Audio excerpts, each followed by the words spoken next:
Thank you so much for joining us for the Open Notes podcast with the Fort Collins Symphony. My name is Jeremy Cuebas, and I'm here with Tony Elliott, our guest cellist for our upcoming concert. Tony, thanks so much for being here. Very glad to be with you this morning, Jeremy. So we're going to talk about some of the music that you're performing on the concert. And we're also going to talk about your kind of history in music. And so I'd really love if you could tell us how you got started in music. What were young Tony's experiences with the cello? It's a very funny story, actually, because I can remember around fourth grade, they were beginning an orchestra at my school. And the teacher came around and wanted to know what instruments everybody wanted to play. And I said, I wanted to play the drums. I really want to play the drums. And the teacher looked at me and said, drums, eh? And he went into the back room and came out with a cello and said, here, take this home. Hmm. Well, I was incredibly disappointed. I didn't really know at that point what a cello was, but I did take it home. And it wasn't long before my life was changed, and I was really embarking on my lifelong voyage with the cello, and played a lot in public school music. And I really credit fantastic public school educators with the fact that I'm a musician today, because not only did they get me started, they gave me good information, and really were inspiring by the breadth of their own care and musicianship, and they were really very inspiring to me and a host of others. Mm-hmm.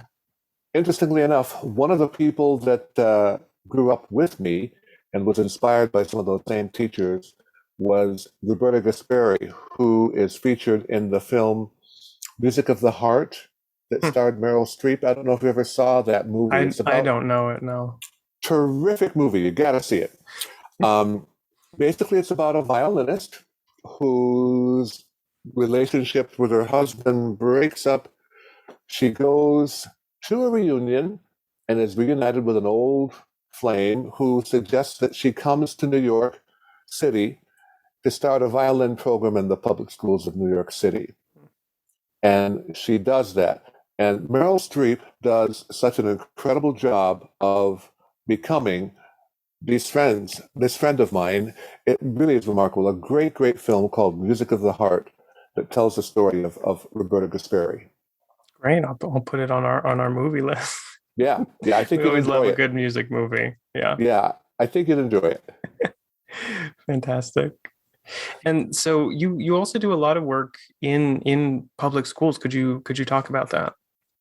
It's a way of giving back, I feel, and something I feel very connected to, and it's important work that needs to be done. And so I have just about 45 minutes from here. The city of Detroit is nearby, and I go to Detroit to work with a lot of the inner city public schools and try to help them with their music programs. And so I've performed with orchestras, I've gone to coach orchestras, I've gone to work with young cellists, and so basically just to support the music programs. And I really have loved working with these young people. They are so eager to learn, and I had some incredible musical experiences with them. They inspire me, I think, as much as I've been able to inspire them. And so it's been remarkable. But there have been problems along the way. I remember one school I visited, and the bass section was having a hard time getting much in the way of sound. And I went back to see the bass section and work with them, and discovered they were using cello bows. And not only were they using cello bows, but the bows were really, there was less than half of a hank of the hair that they should normally have. Okay. So it was no wonder they were not getting much in the way of sound. And so I went to my friends at Sharp Products and asked them if they could help me. And I was able to purchase from Shar bass bows. They threw in rosin and other things that they might need as well, and went back to that school, and basses got some sound. Oh, good. Yeah. Yeah, yeah. Oh, that made such a difference, I'm sure. Oh, I think it did. I think Yeah, it did. Yeah, yeah, yeah. But there are some wonderful programs there. Detroit has always been a mecca for music, not only the jazz side of things, but of course Motown, and there are a number of important classical musicians that came yeah. from that area too. People like the great Donald Cinta, the great George Shirley, and a host of others. The Kavafian sisters both came out of Detroit. Kim Kashkashian, a number of outstanding musicians that came up in the Detroit area who've contributed mightily to the field of classical music. So it's important ground for us to be doing work on. Hmm. Hmm. And are you from Detroit? Where are you from? No, I'm originally from, I was born in Rome, Oh, okay. Rome, Rome, New York. Around New York. Okay. I know, a little devilish there, a little devilish, but yeah. There's one in Georgia, there's one in Texas, there's a lot of Romes around, Yeah. Rome and Concord, and there's certain names that just keep showing up all over, and Yeah. Rome was one of them. But Rome, New York had a very strong public school music program, and that's how I Good. got my start. Yeah, that makes a big difference. So you started in fourth grade in school, right? Fourth grade, Yeah. couldn't get private lessons. My family couldn't afford them. Mm. So that didn't happen till a lot later, but at least I got started and got to really get a feel for what making music was like. And I really was thrilled by it. Yeah, I love to hear when school systems can start that early. I started in fifth grade and I started taking lessons later on in high school, but to have that many years of being able to play, every day or at least every week with other students is really important. There was a school district here in Michigan some years ago that wanted every student to have a string experience. Hmm. So everybody got a Wow. string instrument at the fourth grade. And they don't have the program anymore. The funding didn't last for Yeah. it. But I think what a wonderful opportunity those young people had for everybody to get a chance to have a string experience that early Hmm. on. Fantastic, Yeah. really fantastic. Hmm.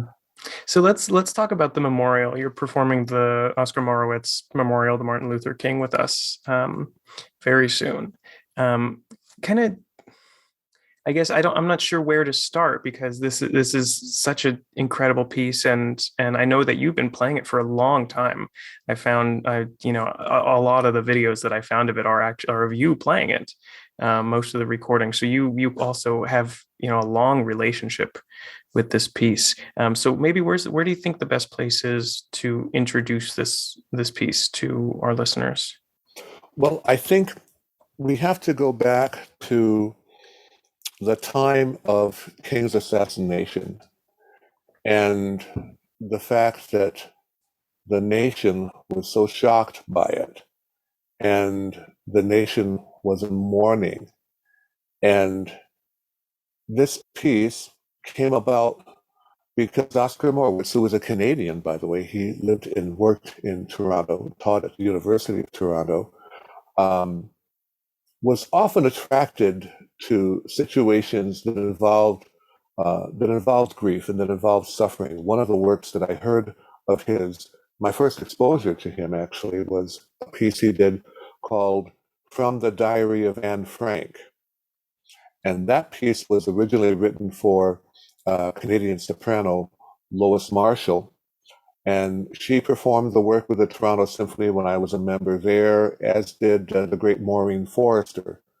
And I met Oskar at that time, and he mentioned that he had several works for solo cello, including the fantasies, and I got hold of the fantasies right away and started working on them. And later he mentioned the memorial, and the memorial was written originally for the great Rostropovich. And one of Rostropovich's caveats that he specified when he spoke to Morawetz was that he wanted the orchestration to be a little unusual, something that Mm. wasn't quite the normal language of the concerto. Yeah. And that's how he decided then to write it without a string section. Hmm. So it's for orchestra minus strings, or for wind and percussion ensemble, or for band, or however one chooses to describe it. No string section. And then right around that time, there was the support that Rostropovich gave to Solzhenitsyn. And that unfortunately caused all of his concerts to be canceled. He was basically put into exile for a time in Russia and not allowed to tour. And so this work sort of sat and sat for some time, Yeah. until finally the Canadian Broadcasting Corporation was able to get it recorded with Zaranel Sova as the soloist. So unfortunately, Rostropovich never did return to the work. He is a Oh person no. who, yeah, he had, I think, more than 200 premieres Yeah. of works that he was involved in. And so with the schedule that he had, he never returned to it. Um, but once I saw the work, I fell in love with it. The voice of the cello really is sort of, the best way I can describe it is the soul of the nation, the grieving Mm. soul of the nation. You'll hear at the very beginning of the piece these dissonant chords in the orchestra played by the brass, and with the percussion punctuating them. And it's sort of the shock and dismay that the nation began to feel, and of this event. And then comes the cello spinning this line. And we go from there to various events in King's life, including the fatal march in Memphis that preceded the actual assassination. And the assassination itself is also depicted in the work, followed by, again, the nation going into mourning, including in the mourning section, a spiritual that King references very much in the March on Washington speech. Mhm. Um, there's a section where he says, when all of God's children can say, in the words of that famous spiritual, free at last, thank God Almighty, I'm free at last. Well, those words especially haunted Oskar when he was writing. And he couldn't find anybody that knew the spiritual. Hmm. It's not one of those spirituals like sometimes I, I, sometimes I feel like a motherless child, Yeah. or every time I feel the spirit, some of the spirituals that are so commonly well known. And so he hunted and hunted, and finally there was a wonderful soprano who for many years chaired the Harlem School of the Arts. Her name was Dorothy Maynor. Hmm. And Dorothy Maynor was able to sing the spiritual to him over the phone so that he got to know the melody. And the melody actually in the context is free at last, thank God Almighty, I'm free at last, free at last, free at last. So it's a jaunty and Hmm. upbeat spiritual. So then Oskar was faced with the dilemma of, how do I incorporate something which is jaunty and upbeat into a piece which is about sorrow? Yeah. And so he really transforms the spiritual in a dark and somber setting. It's amazing the transformation that he gives it as it Hmm. comes towards the very, very end of the piece. Um, Following that depiction of the spiritual, um, there's a section where there's some sort of high-pitched, ethereal sounding chords where he's depicting in a way his aspirations for a better America, for a better world. And you can sort of sense the aspirational nature of the music as all the instrumentation begins to wend its way higher and higher and Yeah. higher. Yeah. It's really rather remarkable. So I just love this piece. I think it's amazing, and I'm so grateful to get a chance to perform it again. Hmm. Well, thanks so much for going through the history of the piece, like the importance of it, and also some things to listen for. I think our audience has a lot of good things to listen for. Especially, I'm studying the piece now. I'm our assistant conductor as well, so I've been studying it for the past couple of weeks, and yeah, I've got some things that I'm going to look out for now, especially the ethereal rising at the end. I love that image coming to the close of the piece. It really is amazing. I've been very, very fond of Oscar's music for quite some time, Hmm. and he was really an amazing individual. Yeah, yeah. So I'm curious, as a performer, how has your understanding or your relationship with the piece changed as you've performed it over and over and over, um, over a long time? Is it do you see it differently than you did the first time you did it? I think, if anything, it's probably deepened. Yeah. One of the things that happened fairly early on in my association with the work was that I was able to do a performance that involved um, Dr. King's daughter, Oh, Yolanda. wow. So she was part of the performance to narrate the Lincoln portrait and Mm. was there when I performed this piece with orchestra and was able to talk with her about her father, the types of things that were important to him, his view, his worldview. And it was really rather remarkable to have this opportunity to get to know his daughter, Yolanda. She was his oldest child. Unfortunately, she was taken from us far too early, as was he. I think he was 39 when he passed away. And Yeah. I don't think Yolanda was much older than that. Mm. She had an aspiring career as an actress and speaker, and she died, unfortunately, way, way, way, way too soon. Yeah. Yeah. Well, we're so excited in a very in a very somber way to have, to be able to perform this piece, which is really fantastic, but it's also rare. This is maybe a lot of our audience. This is probably the only time they're ever going to get a chance to see this piece live. And there are a couple recordings online, but nothing like being there in person, or being there for this performance. Did you have I, any? Go ahead.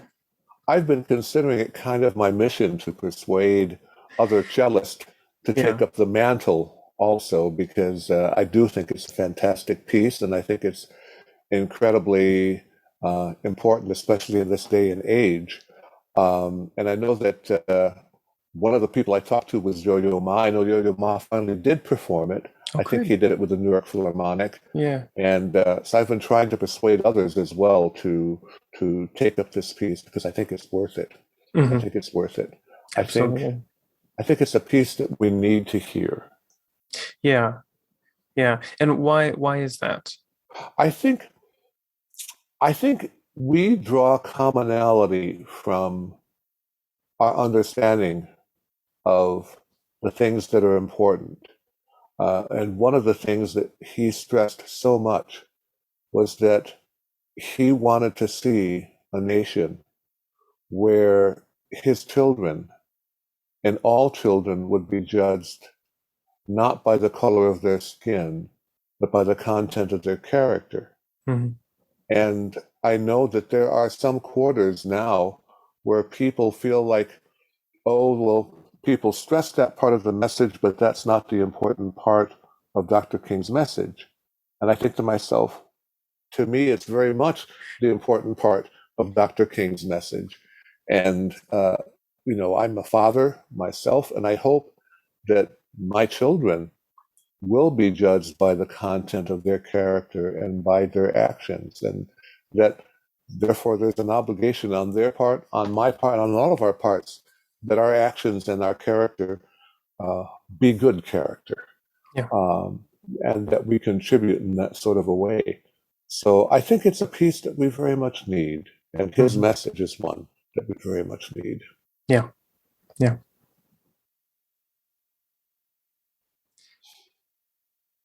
I'm just blown away. I'm so this is um I'm so excited to get into rehearsals in a couple of weeks with this. What Let's move on to some of the some of the lighter Sure, sure, questions. Yeah. sure. I know this Um, is very deep, a lot of it, very, very well, deep. it's you know, But I think it's very important to talk about. This is not just a this is not just a piece of music that we're performing, and that's why I was really curious why this was so important to you because there's much more behind the reason and the performance and the message and what we can communicate with people and show what is important. absolutely, Yeah. absolutely. I can tell you've got it. You've got the message right there. Yeah. So that's great. That's great. If one person gets it, I think, that's already a bridge, Mhm. and I think we're about trying to establish and build bridges. Yeah. Yeah. Yeah. So, Tony, what's something about you that our audience would find surprising? What's something that we can't learn in your bio? Oh, oh, there's a lot of things. One of the crazy things is that, um, well, Colorado was an important stop for me virtually every summer because I was teaching for a number of years, about 15 years actually, at the Aspen Music Festival. Hmm. Hmm. And one of the things that's probably not known about me is that during those years, I was also a junior golf instructor Oh. out in Aspen, Colorado.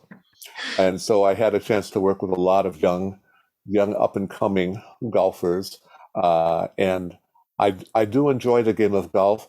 I'm not very good, but I can help young people with their fundamentals and try to help them establish a foundation and give them a respect for the game. Mhm. And so that's something that not a lot of people know about. Mhm. Are you going to get a chance to play golf when you come out here? I don't think so. It's probably Oh going to be no. freezing when I'm Yeah. out there. So, I'm hoping I can get in and out to the Denver airport okay with the way that snows sometimes can suddenly descend on Denver and you know. Yeah. So I'm hopeful that it'll be smooth sailing. My very first time I came to Colorado a couple of years ago, we drove in during a blizzard. And then the second time I came to Colorado, I flew in during a blizzard. Oh There's boy. the snow isn't it's not like it's always snowing here. It's usually not snowing, but then sometimes suddenly it's snowing. So yeah, you never know. You never know. And I can recall a few years back there was the airport used to have these sail-like, cloud-like structures Mhm. that were above the body of the airport. And they got so much snow that basically the roof Oh collapsed on the no. airport. Yeah, yeah. I don't know if you knew about that. Yeah, the No, roof I didn't. actually collapsed at the airport. They had to rebuild it. Yeah. So yeah, you never know out there what's going to happen. I wouldn't like to be inside the airport when the roof No, collapsed. no, no. Yeah, quite something. Quite something. So we'll wish for warm weather Yeah, when you that'd be great. when you come out. Do you have any like pre-concert or post-concert rituals? I know listeners are always interested to learn like what people do before or after a concert because we don't usually get to see we only see you on stage. True. And I know that a lot of musicians don't like to eat before they play, Hmm. Hmm. and prefer to eat afterwards. And I certainly do like to eat after a concert, but I'm one of those that likes to eat a little before too. So I usually will have maybe something light with like some pasta and maybe a banana, just a few things to. So I don't like to play on an empty stomach. I think that people talk about, oh, I have a jittery stomach. Well, maybe that stomach is jittery because they haven't put anything into it, you know. But so I do like to eat before a concert, and usually I like to have just some time, quiet time, meditating and warming up. I do know that some musicians have uh, very elaborate pre-concert rituals. I had a dear friend who was an oboe player, and he would park his car at the parking lot near the concert venue, and if the odometer did not have numbers that he was comfortable with, he would drive around the block again before he would, and then he would go in. and parked the car. And if the numbers were okay, then he was okay. He felt he was going to have a good success on the concert, Yeah. you know. And, I so there are strange rituals sometimes that musicians embark upon. I don't have anything that's quite that unusual, but yeah, Hmm. yeah, Yeah. Yeah. That's fun. I've never heard that one before. yeah, yeah, yeah, That's yeah. funny. Fantastic musician, by the way, this particular person I'm speaking about. Hmm. Fantastic musician. Yeah, one of the best. Yeah. And then what music do you like to listen to? I really listen a lot to classical music. I love things like Sirius XM and Pandora and setting up some channels and Hmm. um, so I love music. I'm also a film buff. I'm Ooh. especially fond of some of the old classics of people like Alfred Hitchcock. And since I'm a fan of Hitchcock, naturally I'm a fan of the great composer Bernard Herrmann, who was Hmm. really largely responsible for a lot of Hitchcock's success. I mean, you take away the score of Psycho, and it becomes a very different film. Hmm. Um, and this is something I find very fascinating, actually. Um, Hitchcock parted with Bernard Herrmann in the process of doing a film called Torn Curtain. And in this film, Torn Curtain, um, Herrmann came up with a very unusual instrumentation. No violins. He had viola, cello, bass, brass, and percussion, but the brass section was like six trumpets, 12 horns, 12 French horns, about six trombones. It was just a really unusual instrumentation.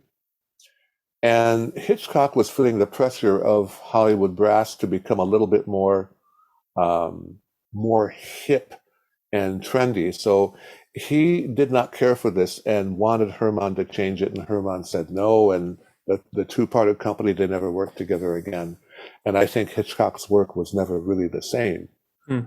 But it is possible that you can get, there's certain DVDs where you can hear the film as it was released with another composer whose name I can't even remember. But you can see certain scenes with the music that Bernard Herrmann conceived Mm. for it. And it's amazing to see the difference in impact. Yeah. Yeah, amazing. Absolutely amazing. So anyway, films, I love films. And I do also love jazz. Mm. Big fan of jazz, and especially Oscar Peterson is a favorite of mine. Also Cannonball Adderley, Miles Davis. They're some of my special heroes. Mhm.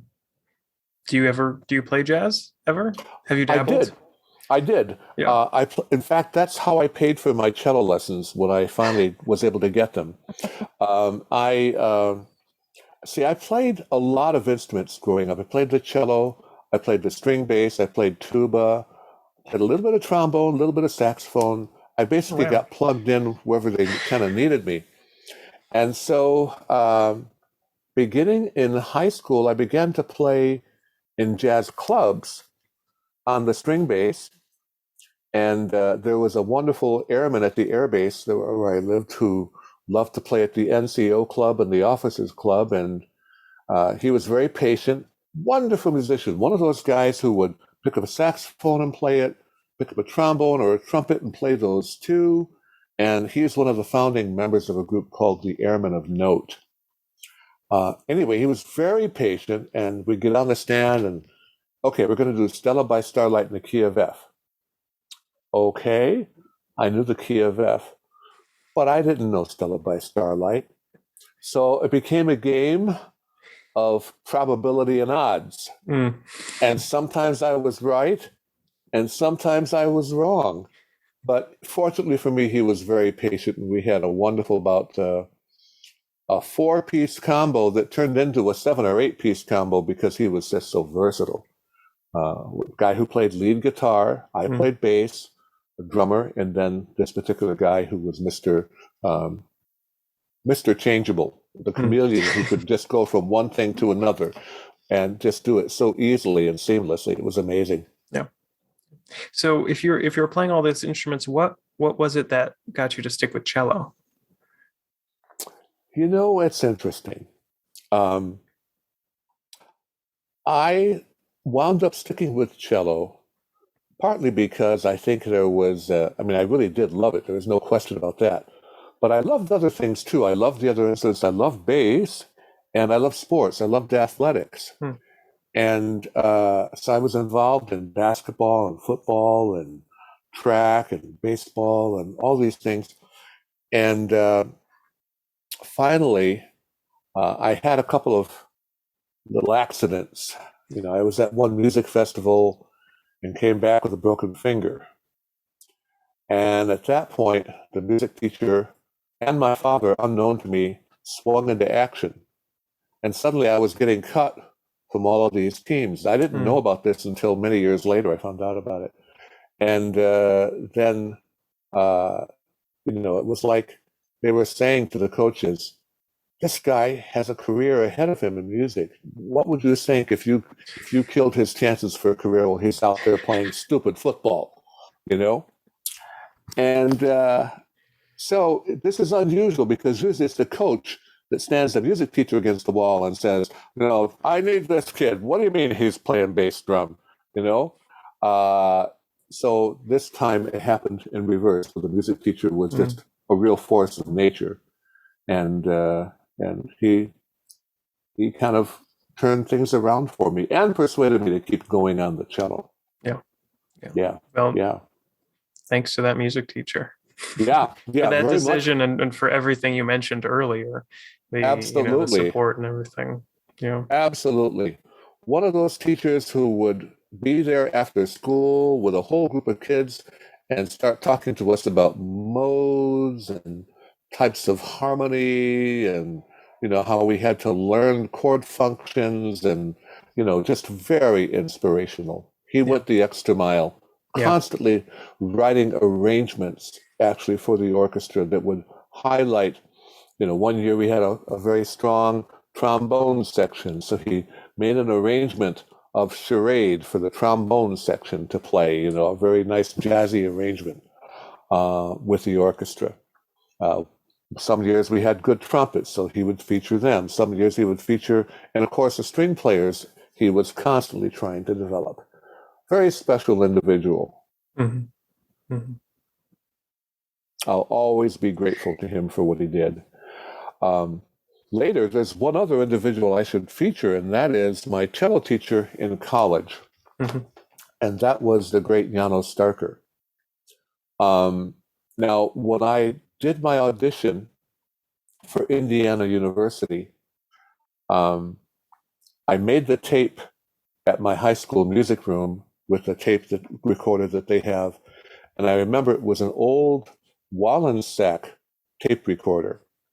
And if you played an A into the Wallensack and then listened to the playback, the A would come back.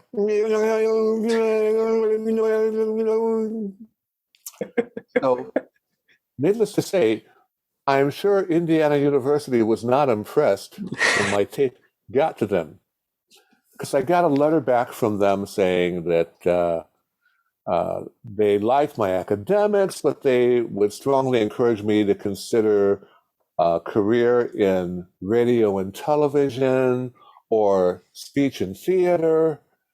And I was pretty disappointed because I was in love with music. Yeah. And so I had a friend that was studying in Indiana and spoke with her about seeing if I could go and play for Mr. Starker during the summer months. And so I did. I went and played for him in person.